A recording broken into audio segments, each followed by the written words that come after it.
నేరుగా వాక్యంలోకి వెళ్దాం. మన అంశభాగం ఏంటంటే బంగారు పాత్రలో ఉన్న మన్నా, మన్నా గల బంగారు పాత్ర. దీని గురించి గత కొన్ని మాసాల నుంచి మనం వింటున్నాం.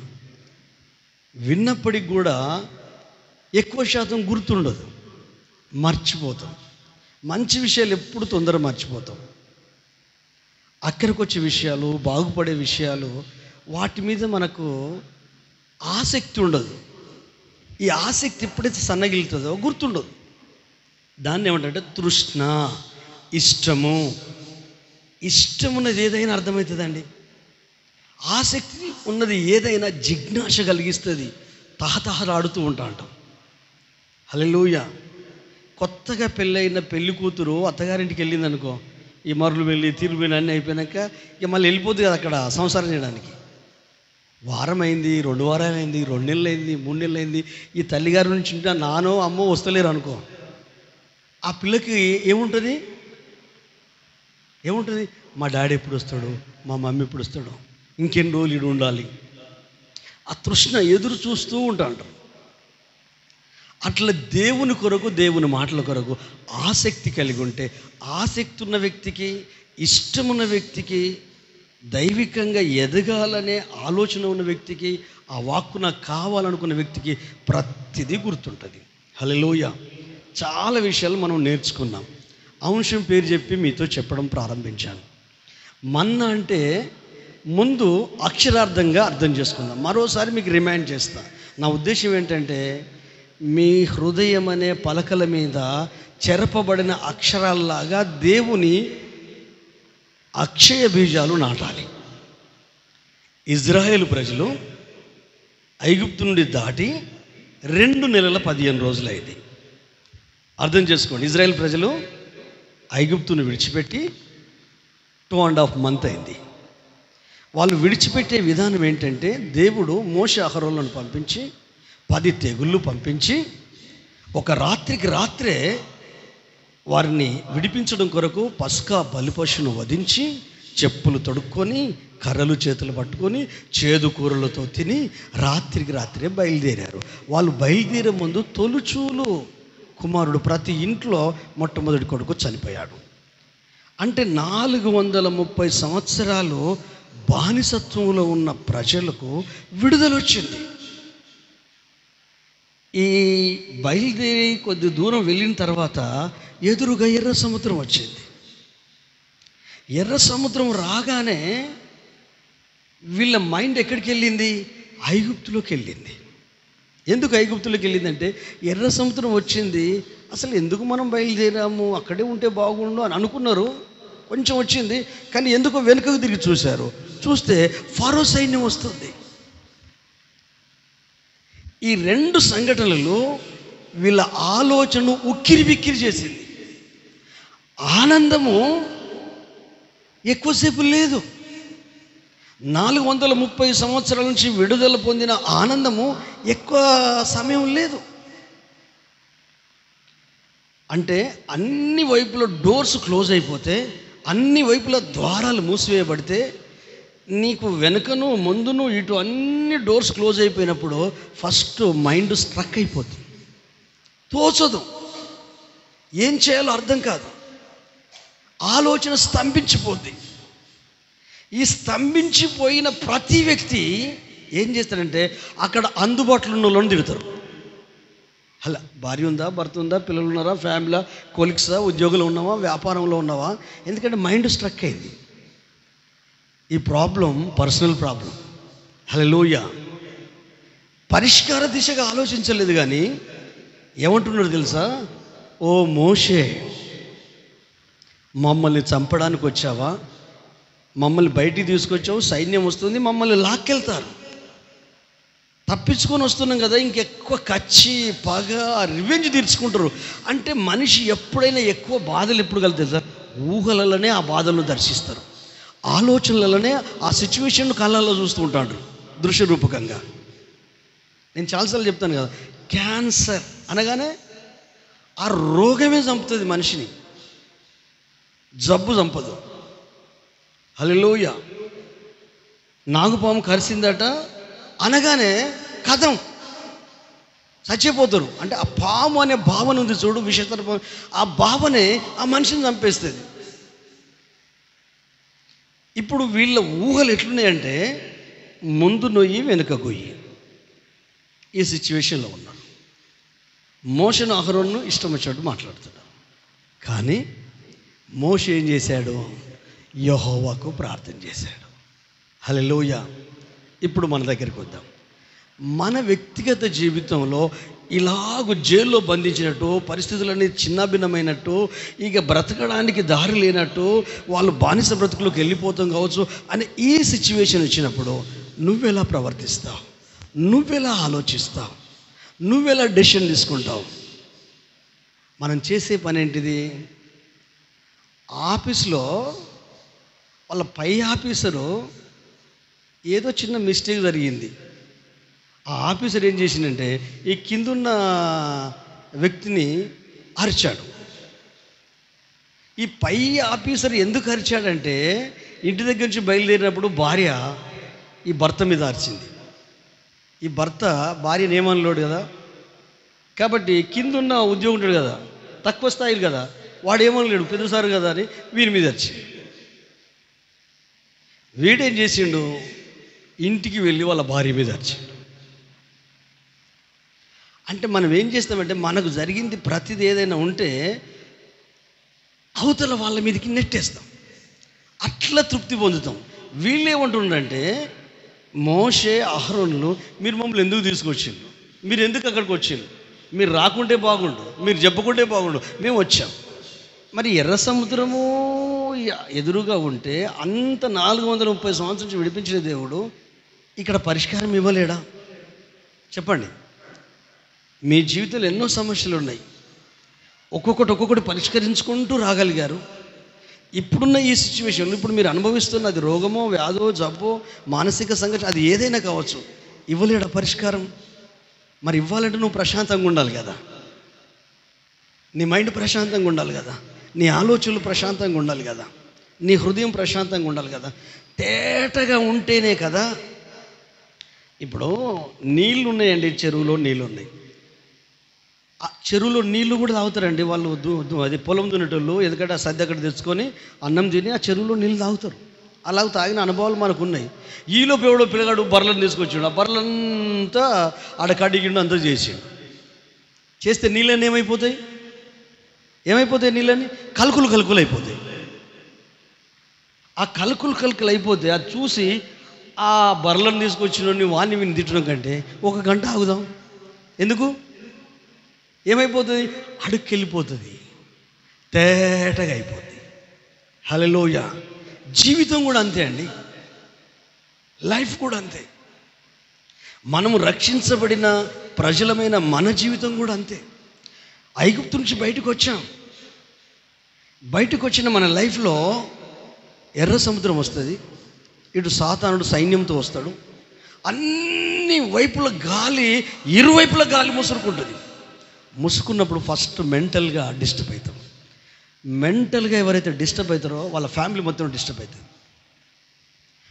ఆలోచనలలో ఎవరైతే పిచ్చి అయిపోతారో వాళ్ళ భౌతికమైన సిచ్యువేషన్ కూడా అంత పిచ్చిగా ఉంటుంది. ఇల్లు పందిరేస్తారు. అందుకని ఎప్పుడు కూడా మానసిక ధైర్యం కావాలి మనిషికి. మరి రావాలంటే ఇట్లా దేవుడే. మోషే యెహోవాకు మొరపెట్టాడు. హల్లెలూయా. ఈరోజు ఇక్కడ మీ అందరితో మాట్లాడే మాట ఏంటంటే, నీవు చేయి దాటిపోయిన పరిస్థితిలో, మరణ పంచులో, దిక్కుదోసని పరిస్థితిలో ఆవేశపడకుండా, బాధపడకుండా, కోపగించుకోకుండా, ఇతరుల మీద అరవకుండా ఆ దేవునికి నువ్వు చెప్పుకోగలవా? హల్లెలూయా. పరిష్కారం ఉంది. ఎక్కడ ఎర్ర సముద్రం ఉందో ఆ ఎర్ర సముద్రంలోనే దారి ఉంది. నిన్ను విడిపించింది లోకములో నుండి, పాపములో నుండి, శాపములో నుంచి విడిపించింది నిన్ను ఆ శత్రువుకు అప్పగించడానికి కాదు, లోకానికి అప్పగించడానికి కాదు. నువ్వు ఆయన వైపు చూస్తావా లేదా? నీ సొంత జ్ఞానానికి పదును పెడతావా? నీ అనుభవానికి పదును పెడతావా? నీ జ్ఞానం మీద ఆధారపడతావా అని దేవుడు చూస్తున్నాడు. అయితే ప్రభు ఏమన్నాడు తెలుసా? నువ్వు నాకెందుకు మొరపెడుతున్నావు మోషే? నీ చేతిలో ఏముంది అన్నాడు. అంటే కర్ర. హల్లెలూయా. అందుబాటులో నీకున్నదాన్నే దేవుడు వాడుకుంటాడు. హల్లెలూయా. నీకున్నది నీకు గుర్తు రావట్లేదు, నువ్వు గుర్తించట్లేదు. నీకున్నది నువ్వు గుర్తించట్లేదు. నీకు అందుబాటులో ఉన్న దానినే వాడుకుంటాడు. ఎలా వాడుకుంటారంటారా? ఇప్పుడు ఉదాహరణకు అక్కడ 2 రాతి బాణలు ఉన్నాయి, వాటినే వాడుకున్నాడు నీళ్ళతో నింపుమని. అక్కడ పిల్లవాడు ఉన్నాడు, ఆ పిల్లవాడి దగ్గర 5 రొట్టెలు 2 చేపలు ఉన్నాయి, వాటిని వాడుకున్నాడు. హల్లెలూయా. అయితే నువ్వేం కలిగి ఉన్నావో ఈరోజు నువ్వు గుర్తించాలి. ఎవరిని ఒట్టిగా చేయలేదండి. దేవుడు నీకు ఏ స్కిల్ ఇచ్చాడు, ఏ సామర్థ్యాన్ని ఇచ్చాడో, నువ్వు కలిగి ఉన్నది ఏంటో నువ్వు గుర్తించాలి. మీరు ఎవరైనా పర్వాలేదు, దేవుడు నీకు ఇచ్చాడు, ఇచ్చింది ఏదో నువ్వు తెలుసుకోవాలి. చేదు నీళ్ళు వచ్చాయి, కంగారు పడుతున్నాడు. అక్కడ అందుబాటులో ఏముంది? అయ్యా చెట్టు ఉంది, ఆ చెట్టు కొమ్మను తెంపి అందులో వేయి. ఎక్కడికో పరిగెత్తాల్సిన అవసరం లేదు మంచి జరగడానికి. ప్లేసులు చేంజ్ కావాల్సిన అవసరం లేదు, స్థలాలు మార్చాల్సిన అవసరం లేదు, దర్వాజాలు ఇటున్నాయి అడ్డు పెట్టాల్సిన అవసరం లేదు. హల్లెలూయా. మనం ఏం చేయాలి? నీకు అందుబాటులో ఉన్నదాన్ని చూడగలిగే జ్ఞానము దేవుడు ఇవ్వాలి. నీ జీవితాన్ని, నీ జీవితంలో నుండి నువ్వు బయటికి రా. ఇప్పుడు మనం అందరి జీవితాలు చూస్తాం కదా, ఇట్లా ప్రతి కుటుంబాన్ని. అట్లా కాకుండా నీలో నుండి బయటకు వచ్చి నువ్వు అందరి జీవితాలు చూస్తావే, అట్లా నీ జీవితాన్ని నువ్వు చూడు, నీ బ్రతుకును నువ్వు చూడు, నీ ఆలోచనలు నువ్వు చూడు. అప్పుడు నువ్వేం కలిగి ఉన్నావో, ఆ కలిగి ఉన్న దాన్ని దేవుడు ఎలా చూజ్ చేసుకోగలుగుతాడో నువ్వు గుర్తించగలుగుతావు. గట్టిగా చెప్పకూడదమ్మా? హల్లెలూయా. ఈరోజు నీలో ఉన్న టాలెంట్, సామర్థ్యం, వివేకం, జ్ఞానం, ఒక్క మాటలో చెప్పనండి, ఎంతమంది అయితే బాప్తిసం పొందారో, ఎంతమంది అయితే ఈరోజు మందిరానికి వచ్చారో, ఆ వచ్చే మనసే విలువైందండి. ప్రభును ప్రేమించే మనసే విలువైందండి.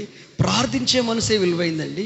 ఈ లోకాన్ని, పాపాన్ని పక్కకు పెట్టి క్రీస్తును ధరించుకొని పరిశుద్ధాత్మ పొంది సంఘ సహవాసంలో క్రీస్తును కలిగి వయోభేదము లేకుండా, వయసుతో సంబంధము లేకుండా ప్రభును హత్తుకొని ఈరోజు కుటుంబ సమేతంగా ఆయన సన్నిధికి వస్తున్నావే, ఇట్టి మనసు అది మామూలు మనసు అనుకుంటున్నావా? ప్రభుని ఎరిగిన మనసు మామూలు మనసు అనుకుంటున్నావా? ప్రభు కొరకు, పరిచర్య కొరకు, దేవుని కొరకు, దేవుని రాజ్య వ్యాప్తి కొరకు నీ డబ్బును ఖర్చు పెడుతున్నావు, నీ ఆరోగ్యాన్ని ఖర్చు పెడుతున్నావు, నీ జ్ఞానాన్ని ఖర్చు పెడుతున్నావు, నీ బుద్ధిని కూడా ఇతరుల కొరకు, దీవించబడడం కొరకు వాడుతున్నావు. అందరిలో ఉన్నది నువ్వు గుర్తిస్తున్నావు, నీలో ఉన్నది నువ్వు గుర్తించట్లేదు. అందరిలో ఉన్న సామర్థ్యాలు గుర్తిస్తున్నావు. అంటే అతి ప్రేమనో నీది, అతి ఉత్సాహమో తెలియదు, కానీ అన్ని పొలాలకు నీళ్లు పెడుతున్నావు, నీ పొలానికి మాత్రం నీళ్లు పెట్టుకోవట్లేవు. హల్లెలూయా. ఆ పొలం ఎండిపోతుంది అంటే నువ్వు ఆత్మీయంగా చచ్చిపోతున్నావు.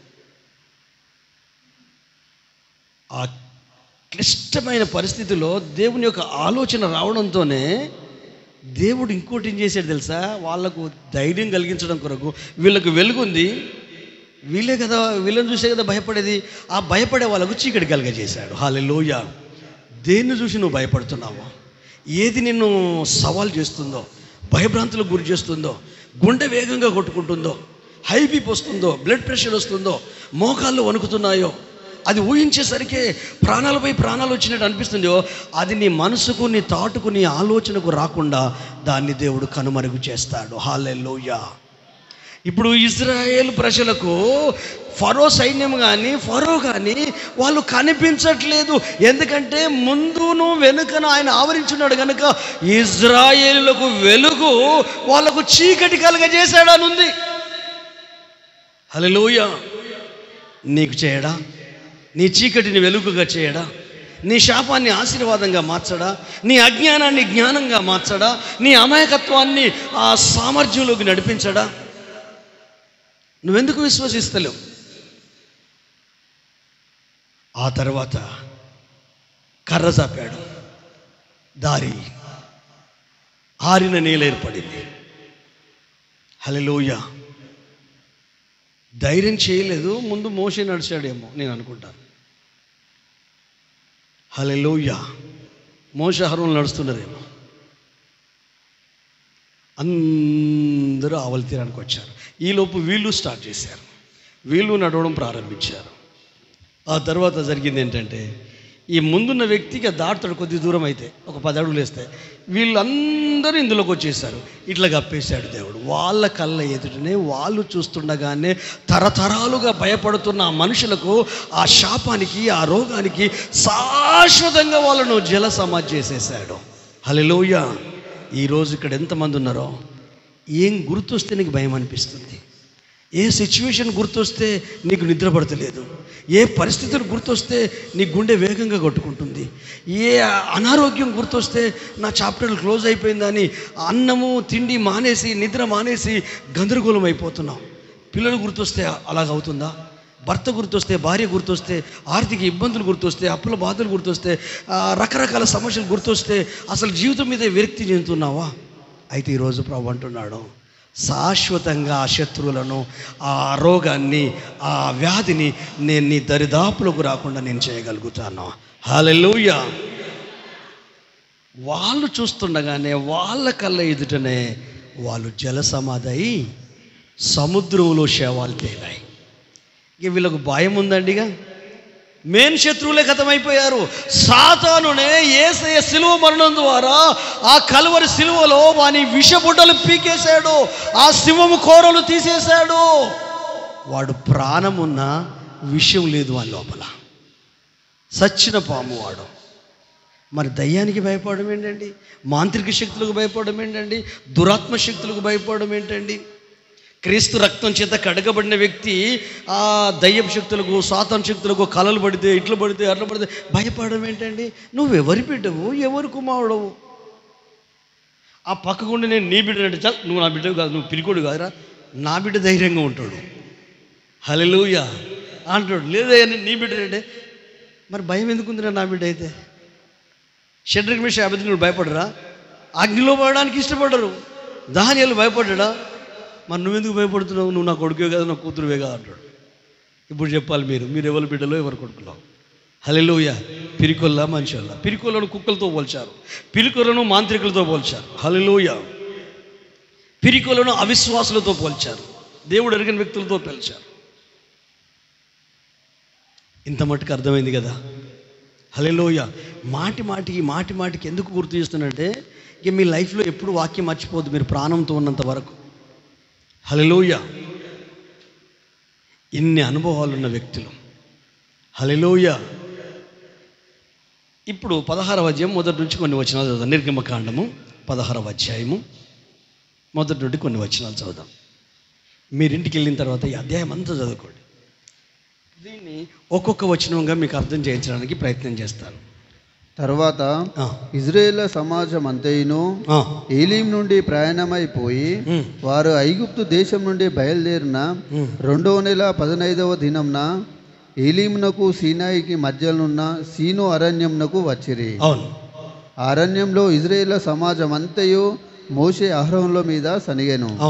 ఇజ్రాయేల్లో మేము మాంసము వండుకొను కుండల యొద్ద కూర్చుండి తృప్తిగా ఆహారం తిన్నప్పుడు యెహోవా చేతి వలన ఎలా చావకపోతిమి? ఈ సర్వ సమాజము ఆకలి చేత చంపుటకు ఈ అరణ్యంలోనికి మమ్ము అక్క నుండి తోడుకొని వచ్చితరని వారితోననగా, యెహోవా మోషేను చూచి, ఇదిగో నేను ఆకాశం నుండి మీ కొరకు ఆహారంను కురిపించెదను. వారు నా ధర్మశాస్త్రం అనుసరించి నడుతురో లేదో అని నేను వారిని పరీక్షించినట్లు ఈ ప్రజలు వెళ్ళి ఏనాటి బత్తెము ఆనాడే కూర్చుకొనవలెను. మరియు 6వ దినంన వారు తెచ్చుకునే దాన్ని సిద్ధపరచుకొనవలెను. వారు దినదినంన కూర్చుని దానికంటే అది 2 ఉండవలెనను. అప్పుడు మోషే అహరోనులు ఇజ్రాయేల్ అందరితో, యెహోవా ఐగుప్తు దేశంలో నుండి మిమ్మల్ని బయటకి రప్పించినని సాయంకాలమందు మీకు తెలియబడును. యెహోవా మీద మీరు సనిగిన సనుగులను ఆయన వినుచున్నాడు. ఉదయంన మీరు యెహోవా మహిమను చూచెదరు. మేము ఏపాటి వారము, మా మీద సనగనేలా అనిరి. మరియు మోషే, మీరు తినుటకై సాయంకాలంన మాంసంను, ఉదయంన చాలనంత ఆహారము యెహోవా మీకు ఇయ్యను గాను. మీరు ఆయన మీద మీ సనుగులను యెహోవాయే వినుచుండగాను మేము ఏపాటి వారము, మీ సనుగుట యెహోవా మీదనే కానీ మా మీద కాదనను. అంతటా మోషే అహరోనులతో, యెహోవా సన్నిధికి సమీపించుడి, ఆయన మీ సనుగులను విననని నీవు ఇజ్రాయేల్ సర్వ సమాజంతో చెప్పమనను. అట్లా అహరోను ఇజ్రాయేల్ సర్వ జనులతో మాట్లాడుచుండగా వారు అరణ్యం వైపు చూచిరి. అప్పుడు యెహోవా మహిమ ఆ మేఘంలో వారికి కనబడెను. అప్పుడు యెహోవా మోషేతో ఇట్లనెను, నేను ఇజ్రాయేల్ సనుగులను వింటిని. నీవు సాయంకాలంన మీరు మాంసం తిందురు, ఉదయంన ఆహారం చేత తృప్తి పొందరు. అప్పుడు మీ దేవుడైన యెహోవాను నేనే అని మీరు తెలుసుకుందురని వారితో చెప్పమనెను. కాగా సాయంకాలంన పూరేళ్ళు వచ్చి వారి పాలెంలో కప్పెను.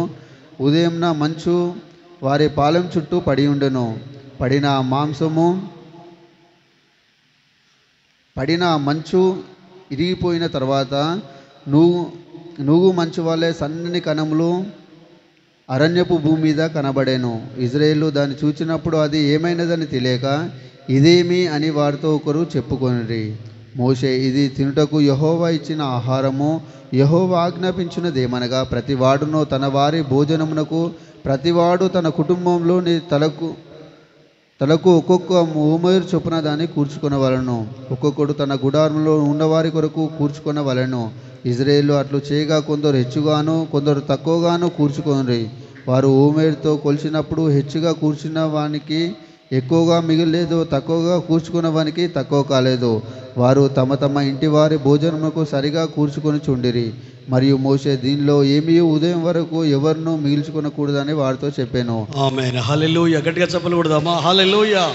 శరణు యెహోవా కృపగల దేవా, శరణు యెహోవా కృపగల దేవా, విడువక నన్ను ఎడబాయక నీవు, విడువక నన్ను ఎడబాయక నీవు, కుడి హస్తముతో నడిపిన ప్రభువా, కుడి హస్తముతో నడిపిన ప్రభువా, శరణు యెహోవా కృపగల దేవా, శరణు యెహోవా కృపగల దేవా, నీ రెక్కలతో నన్ను కప్పి నీ మన్నాతో నన్ను పోషించి, నీ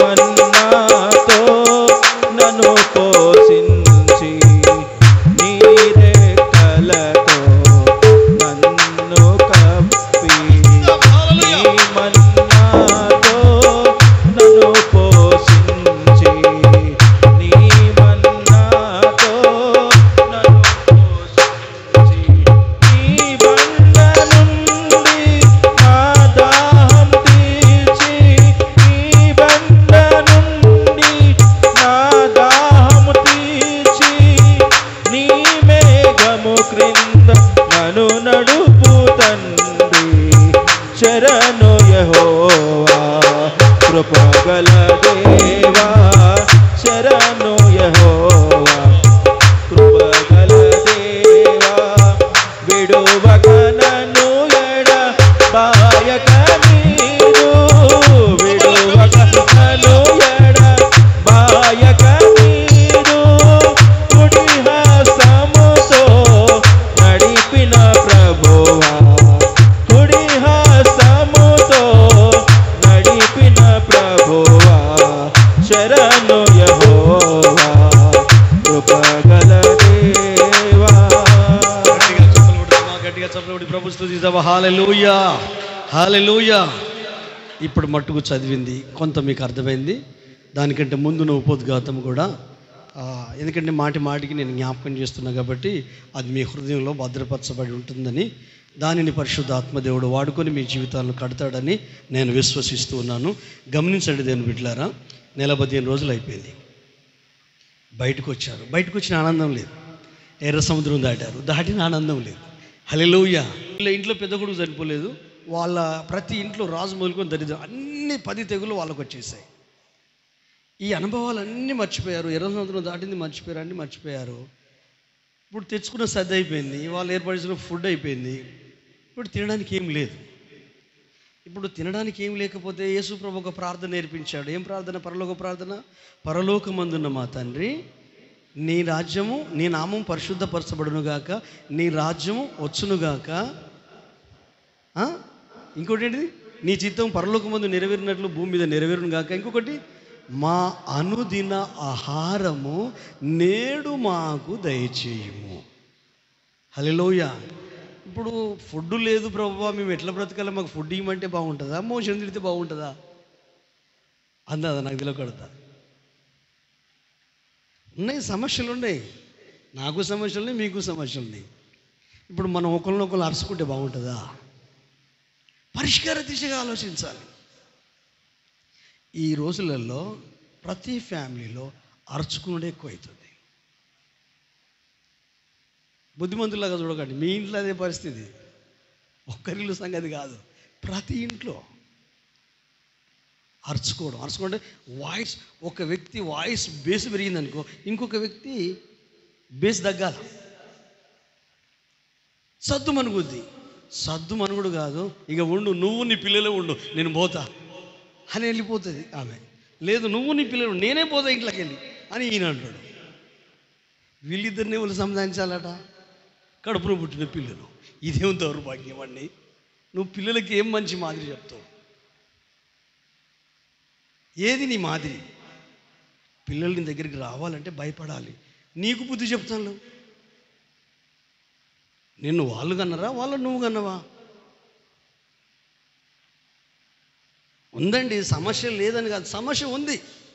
వీళ్ళకి ఆహారం లేదు, గతాన్ని గుర్తు చేసుకుంటున్నారు. ఏమంటున్నారు? మేము కుండల యొద్ద మాంసం బాగా తిన్నాము, ఈ బయటికి వెళ్ళి 15 రోజుల నుంచి మాకు మాంసమే దొరుకుతలేదు అన్నారు. దొరుకుతలేదు అనడం కంటే మాకు మాంసం కావాలి అని అడిగితే ఎంత బాగుంటుంది. హల్లెలూయా. కొంతమంది ఉన్నారు, మా ఇంటికి పాస్టర్ రాడు అనడం కంటే, పాస్టర్ అయ్యా మా ఇంటికి వస్తారా అడగాల వద్దా? నాకు తెలియక అడుగుతా. ఏమంటారు చెప్పరు. మీరు పిలిస్తే మీరు అందరు ఇంట్లో ఉంటారు. నేను రావాలనుకున్నప్పుడు మీరు ఎవరు ఉండరు. ఏది మంచిది? అప్పుడప్పుడు చెప్తాను కదండి, కర్రీ మంచిగా లేదు కానీ తెలివైన భర్త ఏమన్నాడు, ఈ కర్రీ ఈ కూర నువ్వు చేసినట్టు లేదే అన్నాడు. అంటే ఒక్క నిమిషం ఆగు అని ఆయన నిన్ను అప్పటిదప్పుడు ఎగ్గో గిగ్గో చేసి మొత్తం ఫ్రై చేసి తీసుకొస్తాను. ఒకవేళ ఇదా సారీ ఈసారి ఎందుకు కట్టుకున్నావు, దరిద్రంగా ఉన్నావు అనడం కంటే, కానీ ఈ సారీ కంటే మొన్న కట్టుకున్న అది చాలా బాగుంది అంటే, రేపు పొద్దున ఈ పని మనిషికి ఈ సారీ ఇచ్చేస్తుంది. లేకపోతే నువ్వు తెచ్చినావు, నాకు ఏదో ఉన్నది కట్టుకున్నా, మరి ఇవన్నీ ఎవరు చేస్తానులే, నువ్వు కాక చేస్తాను, ప్రపంచంలో ఎవరు చేస్తలేరు అంటే ఏమైపోతుంది ఇక్కడ? చిలికి చిలికి గాలివాన అవుతుంది. వీళ్ళకి ఫుడ్ మాంసం తినాలనిపిస్తుంది, మోషే మాకు మాంసం తినాలనిపిస్తుంది అని అడగొచ్చు కదండి. అడిగితే దేవుడు కూడా మా అనుదిన ఆహారము నేడు మాకు దయచేయము. ఫుడ్ చాలా విలువైందండి, భోజనము. ఈ ఇజ్రాయెల్ ప్రజలకు బ్రతకాలంటే మన్నా కావాలి. అందుకే వాళ్ళు ఇప్పుడు ఏం చేస్తారంటే, కచ్చికి రివెంజ్ తీసుకొని గొడవ చేసి కొట్లాట చేసి, నువ్వు బిర్యానీ తెస్తావా తేవా, స్విగ్గీలో ఆర్డర్ చేస్తావా చేయవా, నాకు చేతనైతే లేదు, దీని పోరు నేను ఎక్కడ పడతా అని విమానుడు చేస్తాడు. ఉన్నారు అటువంటి చెల్లెళ్ళు. బుద్ధి తెచ్చుకోవాలి. హల్లెలూయా. జ్ఞానం ఉండాలి. మొత్తం తిండికే పెడితే పిల్లలు ఉన్నారు కదా, వాళ్ళ పరిస్థితి ఏంది? ఖర్చు, తిండికి పెట్టినంత ఖర్చు ఇంకా దేని, తిండికి బట్టకు పొట్టకు. వీళ్ళే మనుషులండి, దూరదృష్టి లేదు వీళ్ళకు. సమస్యలు వస్తే నీకు తినబుద్ధి అయింది,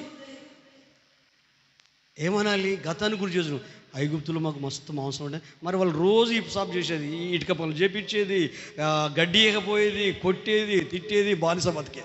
అదే మంచిదా? యేసయ్య నమ్ముకున్న బతుకు మంచిదా? చెప్పరు. కానీ మోషే ఒకటి క్లారిటీ ఇచ్చాడు. ఇప్పుడు ఫుడ్ మీకు లేకపోతే మమ్మల్ని ఎందుకు తిడుతున్నారు? ఇప్పుడు కొంతమంది మీ ఇంటి పక్కన ఇంటి ముందు గొడవలు అయినా అనుకో, మీరు బూతులు మాట్లాడినారు, వాళ్ళు ఏమంటారు చెప్పండి ఒక మాట? మీ పాస్టర్ ఇదే నేర్పిస్తాడా మీకు అంటారా అనరా? అరే పాస్టర్ ఏమన్నాడమ్మా? పాస్టర్ ఏమన్నాడు? బూతులు నేర్పించమని చెప్తున్నా.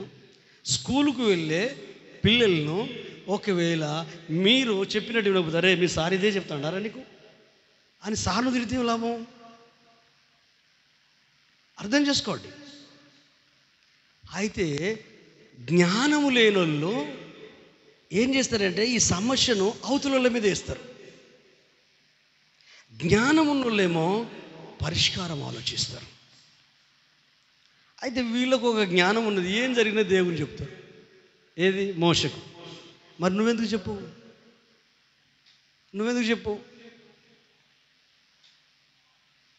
అప్పుడు కన్వెన్షన్ ఉన్నప్పుడు ప్రార్థన చేద్దాం ఒక్కొక్కరికి ఒక్కొక్క ఐటెం ఇచ్చారు. రోజుకు 6 క్వింటాన్లు ఉడుకుతుంది రైస్. కన్వెన్షన్ 3 రోజులు, 3 రాత్రులు 3 పగళ్ళు, రోజు 2 పూటల భోజనం. దాన్ని మొత్తం మెయింటైన్ చేసేది నేనే, కోశాధికారిని. అంటే డబ్బంతా నా దగ్గరనే ఉంటుంది.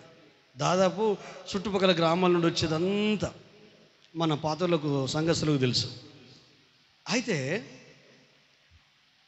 విశ్వాసపరిచరు కాబట్టి అన్ని ఐటమ్ ఇన్ని క్వింటాల రైసు, ఇన్ని క్వింటాలు ఇది ఒక్కొక్కరికి విజ్ఞాపన ప్రార్థన చేస్తారు. ఒక తల్లికి ఉప్పు గురించి ప్రార్థన, ఎన్ని కిలోలు ఉప్పు పడుతుంది 6 పూటలకు, ఎన్ని కిలోల జీలకర్ర మెంతులు ఇవి పడతాయి. ఆమె రోజు వచ్చి గంట వీటి కొరకు ప్రార్థన చేయడం కంటే, పాస్రయ్య ఈ గంట నేను ప్రార్థన చేయలేను కానీ ఇవి నేను కొనిస్తాను అంట. ఎందుకు? ఇవైతే తక్కువ ధర కదా.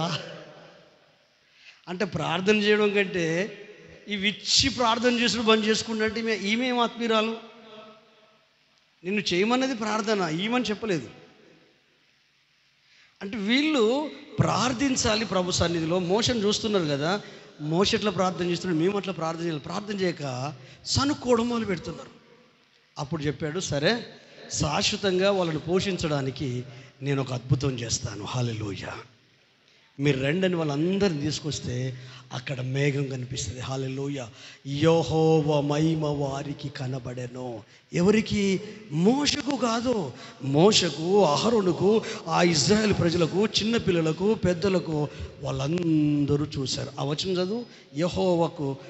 యెహోవా మహిమ వారికి, అదే అధ్యాయంలో 16వ అధ్యాయంలో అహరోను ఇజ్రాయేల్ సర్వ సమాజంతో మాట్లాడుచుండగా వారు అరణ్యం వైపు చూచిరి. అప్పుడు యెహోవా మహిమ ఆ మేఘంలో వారికి కనబడెను. ఎవరికి? ఇజ్రాయేల్ ప్రజలకు. ఎవరికి? తల్లిదండ్రులకు. ఎవరికి? అన్నదమ్ములకు. ఎవరికి? భార్య పిల్లలకు. ఎవరికి? యవనస్తులకు, వృద్ధులకు, చంటి పిల్లలకు. ప్రతి ఒక్కరూ యెహోవా మహిమను చూశారు. మరి ఇక్కడికి ఉన్న ప్రతి ఒక్కరు దేవుని వాక్కు అర్థమవుతుందా? దేవుని ఆలోచన అర్థమవుతుందా? దేవుడు అర్థమవుతున్నాడా? యేసయ్య అర్థమవుతుందా? నీ తల్లిదండ్రులు అర్థమవుతున్నారా? నీ భార్య పిల్లలు అర్థమవుతున్నారా? నీ భార్య నీకు అర్థమవుతుందా? నీ భర్త నీకు అర్థమవుతుందా? నీ పిల్లలు నీకు అర్థమవుతున్నారా? సంసార విలువలు తెలుస్తున్నాయా? కుటుంబం ఎట్లా సాగుతున్నారో తెలుస్తున్నారా? రోజు 3 పూటలు తిండి ఎక్కడి నుంచి వస్తుందో తెలుస్తుందా? హల్లెలూయా. కష్టపడితే డబ్బులు ఎలా వస్తున్నాయో తెలుస్తున్నాయా? ఈఎంఐలు ఎట్లా కడుతున్నారో తెలుస్తుందా? హల్లెలూయా. ఆ అప్పులు వడ్డీలు ఎట్లా కడుతున్నారో తెలుస్తుందా? భర్తకి ఏమైనా తెలుస్తుందా? భార్యకి ఏమైనా తెలుస్తుందా? పిల్లలకి ఏమైనా తెలుస్తుందా? కొంతమంది భార్యలు బుద్ధిమంతులండి. హల్లెలూయా. ఈ భారాలు బాధలు నాకేమి లేవు పాస్టయ్య, ఏమున్నా మా ఆయనే చూసుకుంటాడు. అసలు నాకు ఎందుకు పాస్టయ్య? ఏది కావాలంటే తీసుకొచ్చి ఇస్తాడు. పిల్లలకు మంచి ఫుడ్ తీసుకొస్తాడు, బట్టలు తీసుకుంటాడు, వారానికి మటనో చికెనో తీసుకొస్తాడు, వారానికి ఒకసారి. పండుగలకు పబ్బాలకు బట్టలు తీసుకుంటాడు, 6 నెలలకు ఒకసారి బయటికి తీసుకెళ్తాడు. నాకే కొరత లేవు. కాకుంటే ఇదంతా చిన్న జీతంతో నా భర్త ఎట్లా మెయింటైన్ చేస్తున్నాడో, పిల్లల ఫీజులు ఎట్లా కడుతున్నాడో ఆలోచన వస్తూ ఉంటుంది. నేను కూడా ఒక పని చేస్తే బాగుండు, ఆయనకు చేదోడు వాదోడుగా ఉంటుంది కదా. ఇలా ఆలోచించే వాళ్ళు ఉన్నారా? నువ్వు కాక చేస్తాను ఉద్యోగం, ప్రపంచంలో ఎవరు చేస్తలేరు. అటువంటి నువ్వు ఎందుకు పిల్లలు కన్నామంటారు. వీళ్ళు ఆడోళ్ళు వాళ్ళే కన్నారా? మీరు మీ సహకారం లేదా? ఏం మాట్లాడుతున్నారు? జ్ఞానం కలిగిన స్త్రీ ఇల్లును కట్టుకోవాలి కదా. ఇల్లు పిప్పందిరేస్తుంది మనిషి. ఇంట్లో విషయాలు తీసుకుపోయి బయట వాళ్ళకి చెప్తుంది. అందుకని పురుషులారా, మీ ఆర్థిక లావాదేవీలు ఆడలోకి తెలియనీయకండి. హల్లెలూయా. ఆర్థిక లావాదేవీలు అంటే డబ్బు ఎక్కడి నుంచి వస్తుంది, ఎంత వస్తుంది, ఎక్కడేం కడుతున్నావు, ఏం చేసావు. ఎందుకంటే వీళ్ళ నోట్లో నువ్వు కింద నానదు. హల్లెలూయా. కొన్నిసార్లు భర్త జ్ఞానం ఉంటుంది, వీళ్ళ జ్ఞానం ఉంటుంది. జ్ఞానములకి కానీ వాళ్ళు నెలకు ఒక చీర కొంటారు. మరి వారానికి 2-3 సార్లు నీసు పట్టుకురమ్మంటారు. ఉన్నారా అలాంటి వాళ్ళు? ఇక్కడ ఉన్నారా? ఈ కడుపుకు తింటే ఏమొస్తుందండి? నువ్వు చూస్తుంటే నీ పిల్లలు ఎంత పెద్దలు అయిపోయారు. మరి వాళ్ళకి ఏమైనా ఉండాలా? వెనకంటే చెప్పారు కదా, ఒరే కొడుక కడుపు చిన్నది చేసుకో, కళ్ళు పెద్దవి చేసుకో అంటే దూరదృష్టి. ఏది అవసరమో ఏది అక్కరో దానికే ఖర్చు పెట్టాలి. ఇది దేవుని సన్నిధిలో దొరుకుద్ది. యెహోవా మహిమ వారికి కనబడింది, యెహోవా మహిమ కనుమరుగైపోద్ది. అందుకే ఏవి రమ్యమైనవో, ఏవి ఖ్యాతిగలవో, ఏవి మాన్యమైనవో, ఏవి సత్యమైనవో, ఏవి న్యాయమైనవో, ఏవి పవిత్రమైనవో వాటి మీద మనసు లగ్నం చేయాలి. హల్లెలూయా. దేవుని నుండి, దైవత్వం నుండి, ఆత్మీయత నుండి డివైడ్ చేసే ఏ టాక్ కూడా మనం ఏం చేయాలి? అడ్డుకోవాలి. హల్లెలూయా.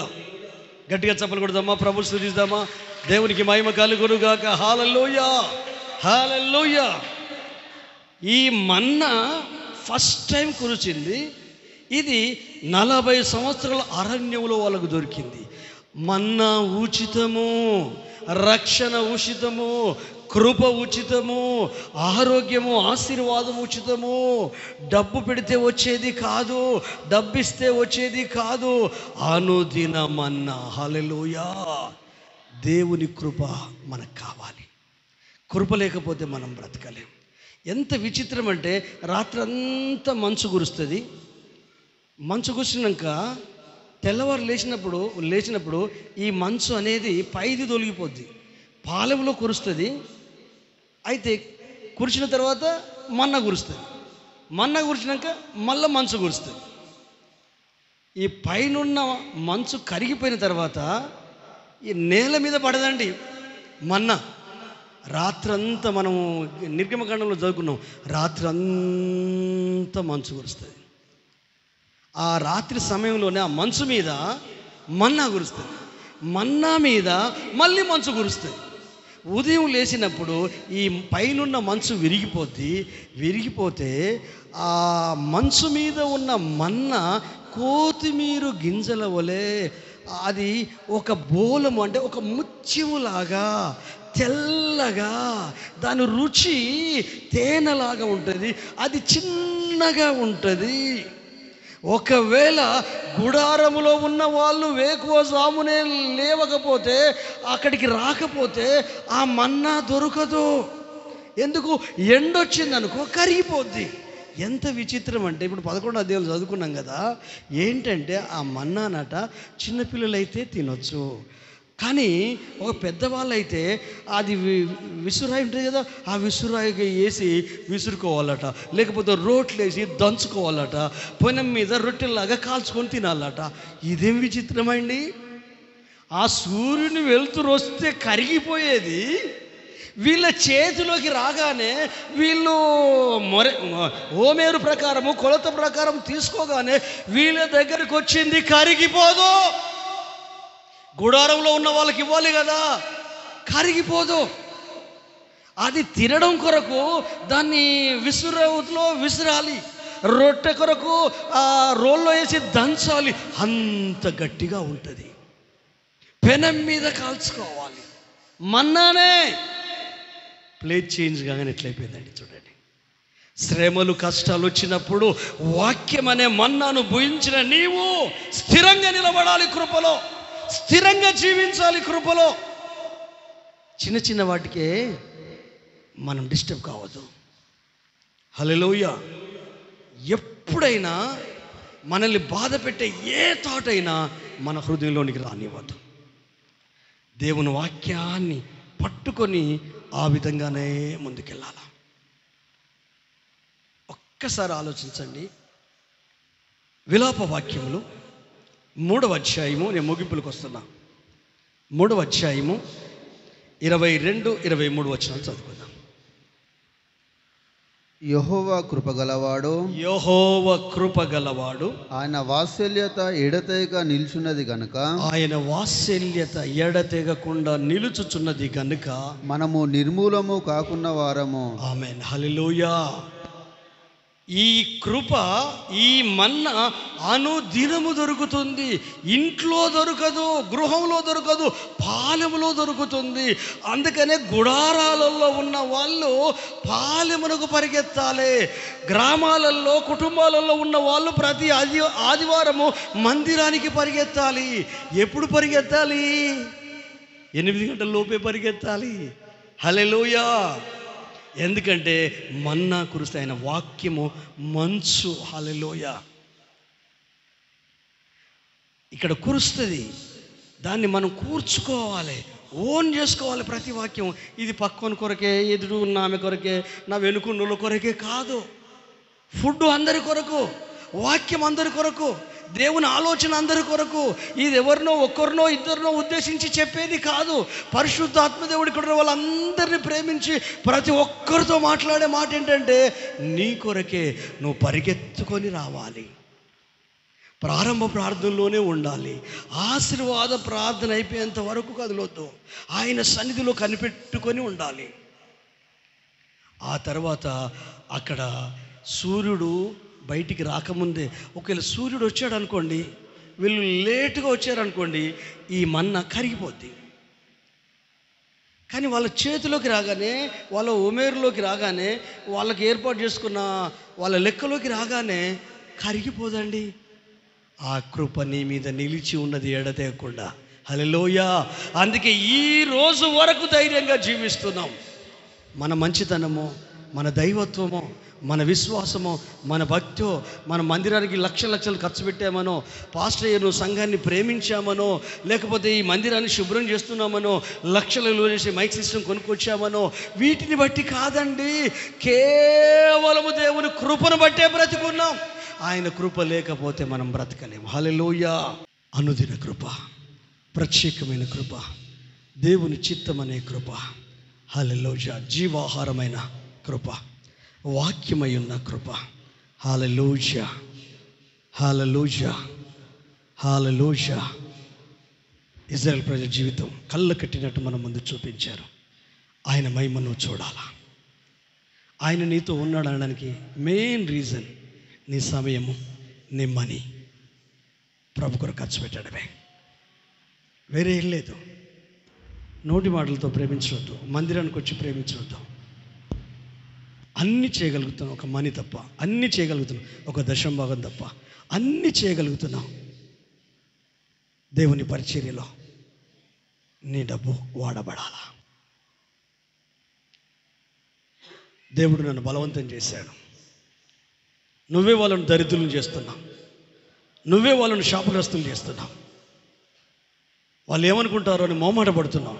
నేనే మలాకి 3:10 నేనే స్పష్టంగా మాట్లాడాను కదా.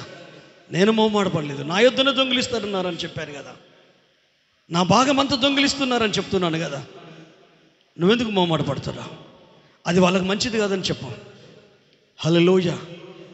ఎందుకంటే దేవుని సొమ్ము దేవుని మందిరంలో, దేవుని పరిచయంలో వాడబడాలి. 20, 30, 40 సంవత్సరాల నుండి ఇక్కడికి వచ్చి నేను 20 సంవత్సరాలు, ఈ రోజు వరకు కూడా ఒక్క మాసం కూడా నువ్వు దశంభాగం ఇవ్వలేకపోయావు రక్షించబడి. అయితే నిన్ను ప్రేమించే దేవుడు మాట్లాడుతున్నాడు. నీ ఇంట్లో చాలా కొరతలు ఉన్నాయి, నీ ఇంట్లో చాలా ప్రాబ్లమ్స్ ఉన్నాయి. ప్రభు అన్నాడు ఈ ఒక్క విషయంలోనే, అసలు దేవుని శోధించొద్దని బైబిల్ చెప్తుంది. కానీ ఈ ఒక్క విషయంలో దేవుడు నా భాగాన్ని నాకు ఇచ్చి శోధించు, పట్టజాలనంత విస్తారమైన దీవెనలను, ఆకాశపు వాక్యాలను విప్పి నేను ఆశీర్వదిస్తానని చెప్పాడు. అబద్ధమాడుటకు ఆయన యోహాన్ పాస్టర్ కాదు, అబద్ధమాడుటకు సంఘస్థులు కాదు, అబద్ధమాడుటకు విశ్వాసులు కాదు, అబద్ధమాడుటకు సంఘములో ఉన్న ఆత్మీయులు కాదు. ఆయన నిన్ను నన్ను సృష్టించిన సృష్టికర్త. ఆయన వాక్కు అబద్ధం కాదు, ఆయన ఆలోచన అబద్ధం కాదు, ఆయన అభిషేకం అబద్ధం కాదు. ఈరోజు నీ ఇంట్లో, నీ కుటుంబంలో మానసిక సంఘర్షణ, మానసిక సమస్యలకు, ఆర్థిక సమస్యలకు, గుండె చెదిరిన సమస్యలకు, రకరకాల ప్రాబ్లమ్స్కు మెయిన్ రీజన్ ఏంటంటే దేవుని భాగమును వీచి చూడు. నీకేం లేకపోయినా నెమ్మది మాత్రం ఇంట్లో ఉంటుంది. నువ్వు అనుకున్న పనులు జరుగుతాయి, ఆటంకాలు తొలగిపోతాయి, అద్భుతం జరుగుద్ది. హల్లెలూయా. కాపరి ఏదో ఆశించి చెప్పేది కాదు, లేఖనం చెప్తుంది, వాక్యం చెప్తుంది, లేఖనాలు చెప్తున్నాయి. ఆ మహిమ నువ్వు చూడాలి, ఆ ఇచ్చే ఆశీర్వాదం నువ్వు చూడాలి. నువ్వు పరిచర్యలో ఉన్నా, నువ్వు ప్రార్థనలో ఉన్నా, నువ్వు సేవలో తిరిగినా, నువ్వు మందిర పరిచర్యలు చేసినా, నువ్వు ఎక్కడికి వెళ్ళినా నీ చేతికి అందే ప్రతి 10 రూపాయల్లో యేసయ్య రూపాయి ఉంటుంది. అగో నీ మనసును చూస్తాడు దేవుడు, నీ డబ్బును కాదు చూసేది, నీ హృదయాన్ని చూస్తాడు. వాక్యానికి ఎంత స్పందిస్తున్నాడు, లేఖనాలకు ఎంత స్పందిస్తుంది. నీ ఇల్లు, నీ కుటుంబం ఈరోజు బర్కత్ లేకుండా ఎక్కడ వేసిన గొంగలు అక్కడే ఉంటూ అంత లుక్సన్ అయిపోతూ ఇంకా దినదినము లోపలికి అయిపోతున్నావు, నెమ్మది లేకుంటుంటున్నావు అంటే ఒక్కటే, దేవుని దానాగారంలో ఉండాల్సింది నీ కుటుంబంలో ఉంది. నీ ఇంటి మీద, నీ మీద ఖర్చు చేసుకుంటున్నావు. ఇంకొకటి కూడా గుర్తుపెట్టుకో, పిల్లల్ని ప్రేమిస్తే వాళ్ళ కొరకు ఖర్చు పెడతావు, ఇంటిని ప్రేమిస్తే ఇంటి కొరకు ఖర్చు పెడతావు. యేసయ్యని ప్రేమిస్తే ఖచ్చితంగా నీకు వచ్చిన ప్రతి దాంట్లో ఆయన మందిరంలో ఇస్తావు. లోక సంబంధంగా నువ్వు ఆలోచించు. తిరుపతి ఉండిలో కానీ, యాత్రాది ఉండిలో కానీ లక్షల రూపాయలు వేసేస్తున్నారు, బంగారపు కిరీటాలు వేసేస్తున్నారు. జనాలు ఎప్పుడన్నా ఆలోచించారా అసలు ఈ డబ్బంతా ఏం చేస్తున్నారు? ₹1,00,00,000 వజ్రం అందులో వేశాడు అజ్ఞాత భక్తుడు. ఆ ప్రభుత్వంలో ఉన్న వాళ్ళు ప్రజల కొరకు వాటి కొరకు వాడతారు. హల్లెలూయా. ఇచ్చేంత వరకే. ఆ ఇచ్చిన దాన్ని సక్రమంగా పరిచయంలో వాడడానికి దేవుని సేవకులకు జ్ఞానం ఇవ్వాలని ప్రార్థించు అంతే. అయ్యా పరిచర్య జరగాల, సేవ జరగాల, నేను నా కుటుంబం దీవించబడాలా. ఆ కానుక పెట్టెలో పడ్డదంటే దాని గురించి నాకు ఆలోచన వద్దు. నువ్వు నాకు ఇచ్చావు, నన్ను దీవించావు, నాకు ఆరోగ్యం ఇచ్చావు, నాకు ఆశీర్వాదించావు, నేను నీది నీకు అప్పచెప్పాను, నన్ను దీవించు. కొన్ని సంవత్సరాల నుంచి ఆపేసిన మీరు ఈ మాసంలో నుండి స్టార్ట్ చేయండి. ఏ మాసం మానకండి. చూడండి దేవుడు ఎట్లా కార్యం చేస్తాడో. నేను అట్లనే దీవించబడుతున్నానండి, నేను అట్లనే ఆరోగ్యంగా ఉంటున్నానండి, నేను అట్లనే మరణం నుంచి తప్పించబడుతున్నానండి. నేను అదేవిధంగా నాకు వచ్చిన ప్రతి దాంట్లో టైతు దేవుని కొరకు, పరిచర్య కొరకు, సేవకుల కొరకు ఆనెస్ట్గా ఖర్చు పెడుతున్నాను. నాకు కావాల్సిన సమృద్ధిని ఇస్తున్నాడు. మరి నీ ఇంట్లో సమృద్ధి లేదా? అనారోగ్యం ఉందా? ఆపదలు ఉన్నాయా? సమస్యలు ఉన్నాయా? అప్పులు ఉన్నాయా? ఇంట్లో నెమ్మది లేదా? చస్తే బాగుండి అనిపిస్తుందా? అశాంతి ఉందా? గొడవలు ఉన్నాయా? గందరగోళమైన పరిస్థితులు నెలకొన్నాయా? జీవితం మీద విరక్తి కలుగుతుందా? ఈ భర్త ఎందుకు, ఈ భార్య ఎందుకు, ఈ పిల్లలు ఎందుకు, ఈ కుటుంబం ఎందుకు, నేను వీళ్ళని ఎందుకు అన్నాను, వీళ్ళని కనుకుంటే బాగుండని నెత్తి కొట్టుకున్నట్టుందా? అయితే ఒక్కసారి ఆలోచిస్తావా సహోదరి, సహోదరుడు? ఒకసారి ఆలోచిస్తావా? ఖచ్చితంగా ఏ మందిరానికి అయితే నువ్వు వెళ్తున్నావో ఆ సేవకులను యేసయ్య ప్లేస్లో పెట్టాడు. కాకుంటే దైవజనుడిగా గౌరవించు, దైవజనుడిగా ప్రేమించు, దైవజనుడిగా గుర్తించు. అప్పుడు నీకు తెలియకుండానే దశంభాగం ఆ గల్లపెట్టలోకి వచ్చేస్తుంది. నీ చేతికి అందిన ప్రతిదీ అందులో పడిపోతుంది. వాళ్ళకు దేవుడు చెప్పగానే అది తీసి అప్పగించగలిగారు. హల్లెలూయా. దేవుడు మాట్లాడగానే ఆ బాధ్యత వాళ్ళు తీసుకున్నారు. అయితే వాళ్ళు ఇచ్చినందుకు కాదు కానీ ఆ మనసును చూసి ప్రశంసిస్తున్నాడు. ఇప్పుడు నీ మనసు ఎలా ఉంది? నీ హృదయం అనే పాలెములో వాక్యం అనే మంచు కురుస్తుందా? కృప అనే మంచు కురుస్తుందా? యెహోవా కృప గలవాడో, విడువక ఎడబాయక కృప చూపుతాడో. ఆయన వాత్సల్యత నీ మీద, నీ కుటుంబం మీద నిలిచి ఉంది గనుక నీవు నిర్మూలము కాక ఉన్న వారము. ఆయన కృపే తెలుసా? నీ ఆస్తో, నీ అంతస్తో, నీ డబ్బో, నీ బలమో, నీ శక్తో అలాగూ డబ్బున్న వాళ్ళు ఈరోజు లేరు, అలాగూ ఆస్తున్న వాళ్ళు ఇలాగ లేరు, అలాగూ ఉన్నతమైన కిరీటాలు అధిరోహించిన వాళ్ళు ఈరోజు లేరు. కానీ నీవు బ్రతికున్నావు, నువ్వు సజీవురాలుగా ఉన్నావు, సజీవుడిగా ఉన్నావు. నీ ఊపిరికి ఆధారం వేసే, నీ నెమ్మదికి ఆధారం వేసే, నీ ఆరోగ్యానికి ఆధారం వేసే, నీ అభిషేకానికి ఆధారం వేసే, నీ ఆత్మీయతకు ఆధారం వేసే, నీ జ్ఞానానికి, నీ పిల్లలకు, నీ ఫ్యామిలీకి, నీ కుటుంబం కుటుంబానికి, నీకున్న సమస్తానికి, నీ ఉద్యోగానికి, సమస్తానికి, ఈ స్థితికి కారణము దేవుని కృప మాత్రమే. నేను నమ్మగలను. హల్లెలూయా. కేవలం యేసయ్య కృప మాత్రమే. కృప లేకపోతే బ్రతకకపోదుము. కృప లేని వాళ్ళు ఎంతోమంది నశించిపోయారు. నీ తోటి వాళ్ళు నశించిపోయారు, నీకంటే ముందున్న వాళ్ళు నశించిపోయారు, నీ వెనుకున్న వాళ్ళు నశించిపోయారు, నీతో సహకారిగా ఉన్న వాళ్ళు కూడా నశించిపోయారు. ఒక తండ్రి చెప్తున్నాడు నాతో, అయ్యా ఎందుకు నన్ను బ్రతికించాడో తెలియదు. హల్లెలూయా. నాతో ఉన్న వాళ్ళందరూ చనిపోయారు. నా కొడుకులు కోడళ్ళు కూడా చనిపోయారు. వాళ్ళకు పుట్టిన పిల్లలు కూడా చనిపోయారు. నాకు ఎందుకు ఈ జీవితాన్ని ఇస్తున్నాడు?